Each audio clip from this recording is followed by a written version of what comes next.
Actually, we reported a small growth of 0.2%. So actually, everything that has impacted our profit after tax is what we call non-operating items. The biggest impact was actually on the fact that we had a one-off transaction in F12, which related to the sale of our share, 20% share of Tanzania Breweries Limited. We sold that for a net profit of 3.6 billion Kenyan shillings, and that was a one-off event in F12, which is not repeated in F13.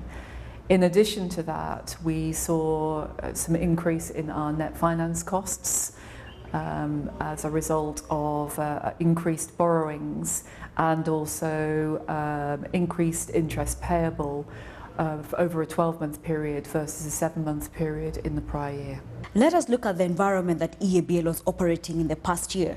Tanzania is one of the countries that was singled out as having had some major challenges looking at the issue of duties. Maybe you can give us an indication of how that environment was for you in terms of the duties that were introduced, the levels and the impact you see that having also as we go into the next year. The Tanzanian authorities have levied some costs on imports and clearing charges relating to products moving across from Kenya into Tanzania, and that was a very substantial increase on those costs. It's a 25% charge for spirits moving across from Kenya into Tanzania. Top line growth in the Kenyan market was quite impressive, and we saw total sales coming in at about 59 billion shillings, which the company said helped to offset the softening that you saw in Uganda as well as in Tanzania. Now, looking and taking a deep focus on Uganda, what were some of the challenges that you faced in that year that passed? Uganda saw it was a difficult time across the course of the year. One of the big impacts was the withdrawal of donor funding, which really had a depressing impact on the total economy. And as a result of that, disposable income dropped, and that had a direct impact on the total beer and spirits markets. So we suffered along with our competitors in terms of the amount of business that was available in the total beverage alcohol sector.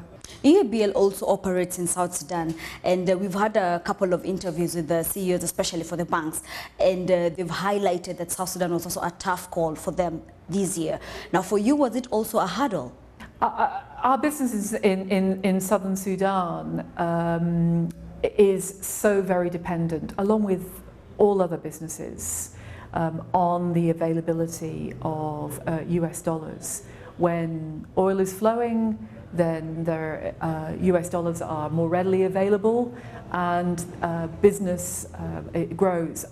South Sudanese consumers love our brands, particularly Tusker.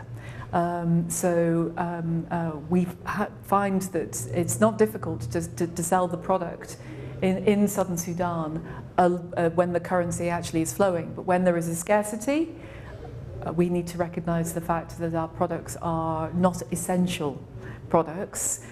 It's more around discretionary and disposable income, and so we saw some tough times in F13. Let's veer off to the capital expenditure plan that you had in F13. A figure of about 6 billion shillings was mentioned. Now, going forward in the next financial year and also the one for 2015, how much do you see yourselves investing in those 2 years? Over the course of the last 2 years, we have spent about 6 billion Kenyan shillings in each year. And you can expect to see at least the same level of investment over the coming 2 years. And finally, investors have been quite cautious, and in this case I'm talking mainly about the retail investors, and we've seen your stock performance dipping in the last couple of days, especially after you announced the profit warning of about 25%. Now the results are out and we are seeing the profits after tax at below 38%. And also looking at the dividends, previously we had dividends at about 8 shillings and 25 cents. Now we have it at 5 shillings and 55 cents, if my numbers are not wrong. Now looking forward, how do you see this changing? Are you optimistic of the coming year? With respect to your question, let me start off with operating profit. As I mentioned earlier, as a total profit after tax perspective, yes, there was a substantial decline year on year, but that was through non-operating items. At an operating profit level, we actually saw a small growth. With respect to dividends, the board thought long and hard about the level of dividends that we wanted to pay out for this year. And we had to take into consideration a need to balance our cash between retaining cash to invest in future growth in the business, which will inevitably increase the share price of the EABL shares, and also secure the ability to generate future dividends as opposed to dividend payout in this year. And a final dividend of 4 shillings per share was deemed to be an appropriate balance to enable us to be able to return maximum value to our shareholders from a total shareholder return perspective.